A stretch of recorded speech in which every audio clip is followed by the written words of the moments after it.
Oke, baik. Assalamualaikum warahmatullahi wabarakatuh. Perkenalkan nama saya Muhammad Rizky Akbar dengan NIM 24108172100016. Di sini saya ingin membicarakan mengenai Tax ID. Nah, di sini sebagai memenuhi tugas remedial dari rancangan rekayasa perangkat lunak. Jadi, poin pertama dari topik yang dibahas adalah aplikasi software yang masih banyak digunakan orang. Saya memilih Tix ID sebagai pilihan software saya. Nah, fungsional utama, kebutuhan fungsional dulu kita masuk. Jadi sebelumnya fungsional ini artinya apa yang harus diadakan di dalam aplikasi tersebut. Yang pertama itu adalah manajemen pengguna dan integrasi dompet lah, integrasi wallet. Jadi sebagai user tentunya kamu ingin login dong, kita ingin login. Jadi sistem itu harus bisa mendaftarkan pengguna dan yang terpenting merawatkan akun mereka ke e-wallet seperti Dana dan dengan aman lah gitu. Jadi untuk security itu sendiri dan bukan security, untuk login. Jadi harus bisa login. Yang kedua adalah katalog. Jadi agar pengguna bisa mencari movie yang ingin mereka tonton dan ingin mereka pesan, tentunya sistem harus bisa menampilkan data tayang yang akurat. Nah, dilengkapi juga dengan wajib fungsionalnya adalah mesin pencari atau search engine. Nah, dengan search engine tersebut mereka bisa mencari filternya. Dengan katalog tersebut juga mereka bisa mereka bisa mencari filmnya. Dengan katalognya tadi mereka bisa mencari sesuai filter. Misal, kalau misalnya saya buka aplikasi di mana, misal di Banjarbaru, sistem itu harus bisa membantu pengguna untuk memfilter jadwal tayang khusus di bioskop yang di kotanya aja, di kota yang penggunanya ini. Misal penggunanya sudah login gitu, oh saya di Banjarbaru, tak langsung otomatis ke Banjarbaru. Gitu. Jadi yang selanjutnya juga, karena Tix ID juga salah satu aplikasi untuk manajemen untuk reservasi film atau movie, itu harus ada yang namanya manajemen reservasi karena itu inti aplikasinya sendiri.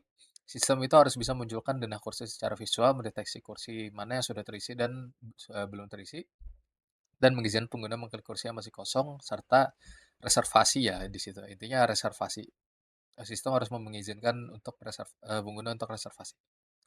Yang terakhir adalah sistem checkout dan fulfillment atau ya sistem pembayarannya pada akhirnya. Jadi habis kursi itu dipilih, sistem itu harus menghitung total harganya.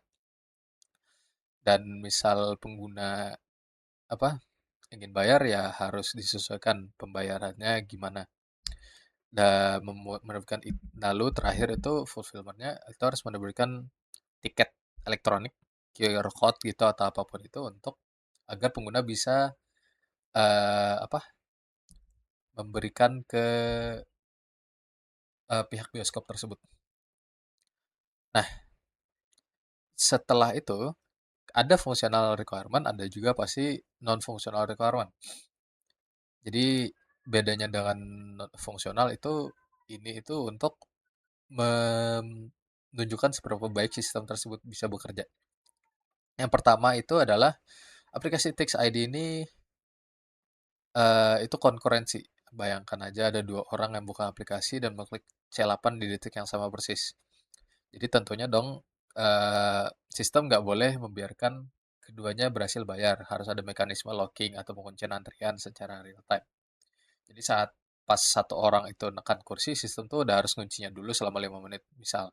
Sehingga di layar orang lain kursi itu otomatis jadi abu-abu atau tidak tersedia. Jadi poin keduanya kemudian adalah skalabilitas.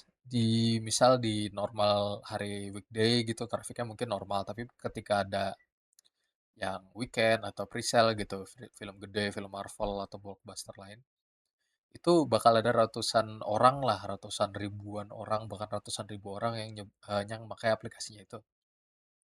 Tentunya server Tix itu harus bisa melakukan auto scaling atau menambahkan kapasitas secara otomatis agar aplikasi tidak crash dan menampilkan layar putih atau widescreen lah, ya atau ngeblank lah intinya. Itu skalabilitas untuk non fungsional dari Tix ID. Kemudian ketiga itu adalah load latency. Tix ID itu sebenarnya perantara HP kita dengan server bioskop kan. Nah, pertukaran data ketersediaan kursi itu harus terjadi dalam hitungan milidetik atau secepatnya lah gitu. Kalau loadingnya itu lambat, data tuh nggak sinkron dong. Jadi pengguna bisa mengira kursi masih kosong, pas diklik ternyata seklet langsung ternyata oh udah ada yang beli atau enggak udah ada yang mencat sebelumnya gitu loh. Ya gitu. Terus yang terakhir itu adalah otorisasi kesalahan. Karena Text ID itu menggantung server luar, sistem mereka tuh harusnya tangguh dong. Kalau API dari server bioskop secara kebetulan udah down, Text ID di HP kita tidak boleh ikut force close. Sistem harus bisa menangani error tersebut dan memunculkan pesan peringatan yang ramah. Mungkin itu menurut saya fungsional dan non fungsional. Lalu kita ke table. Nah ini. Jadi di sini bisa dilihat ada table PDM atau Physical Data Model. Nah, di sini kita bisa lihat di sebelah kiri dulu. Kita punya tabel user, ya, user yang menyimpan data di bagian kiri sini. Bentar. Kiri sini. Itu ada tabel user. Ya. Terus itu menyimpan data pengguna. Di bawahnya lagi ada tabel booking. Ya ibarat inilah, ibarat eh ibarat keranjang belanja. Jadi pas kita check out itu sistem bisa membuat satu ID booking di sini, lalu bagian atas tengah ada tabel payment yang mencatat riwayat gitu. Nih yang di bagian paling atas tengah ini. Yang atas tengah yang ini payment ID yang tengah atas. Oke. Lalu gunanya apa? Jadi tengah atasnya itu yang payment itu mencatat riwayat pembayaran dan status dari payment gateway. Lagi kita ke bagian tengah, belum, bukan tengah dulu. Kita ke bagian sebelah kanan dan kanan bawah. Yang dimana di sini ada studio, cinema, movies genre dan lain-lain. Nah, kita bisa lihat tabel cinema. Ada nama bioskopnya. Jadi di situ untuk menyimpan nama bioskop dan lain-lain, dan di atasnya ada tabel studio. Jadi studio seperti misalkan studio XXI kalau di Banjarmasin gitu, atau di Banjarbaru kayak Cinepolis.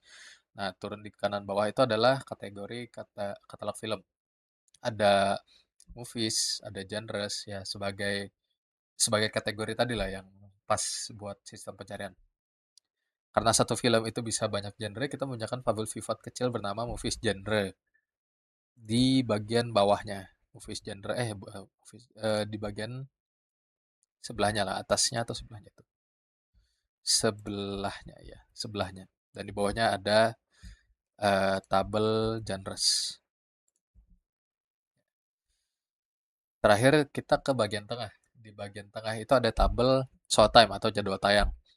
Tabel ini adalah titik temu yang menggabungkan film apa aja yang tayang dan studio mana yang menayangkannya.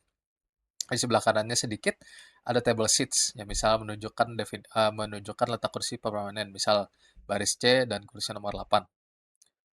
Nah, terus selanjutnya itu ada seat reservation. Seat reservation itu paling tengah itu untuk pengendalian antrian tadi yang biar nggak dua orang langsung ngeklik. Itu eh, diisi dengan kursi available dan lain-lain. Bayangkan dia misalkan kursi C8 itu bersamaan diklik, database itu bakal ngirim kayak oh ini udah diklik ya, abu-abu dong gitu loh. Nah, itu untuk database sendiri PDM, ya PDM. Lalu eh di PDM tadi itu kan udah banyak tuh dan seat reservation lah. Nah, kita masuk ke poin terakhir. Tadi simulasi PDM singkat lah. Kita bagian terakhirnya adalah kelemahan. Kelemahan dari Text ID di sini yang saya dapati itu ada keterangannya di sini sebentar. Nih. Jadi Text ID itu seperti yang di highlight ya. Text ID itu mana highlightannya tadi? Biar saya lihat juga. Tax ID itu pasti karena setiap pembayaran di Tax ID itu hanya dapat dilakukan dengan dana yang hijau itu ya, tertulis hijau. Nah, ini termasuk kelemahan karena apa? Metode pembayarannya itu cuma satu, yaitu dengan dana. Itu adalah kelemahan dari Tax ID karena kenapa? Karena dengan cuma satu cara bayar dan menggunakan API dana dan lain-lain itu, ya kalau dana down, otomatis ya down dong gitu loh, karena kan cuma dana yang bisa dipakai.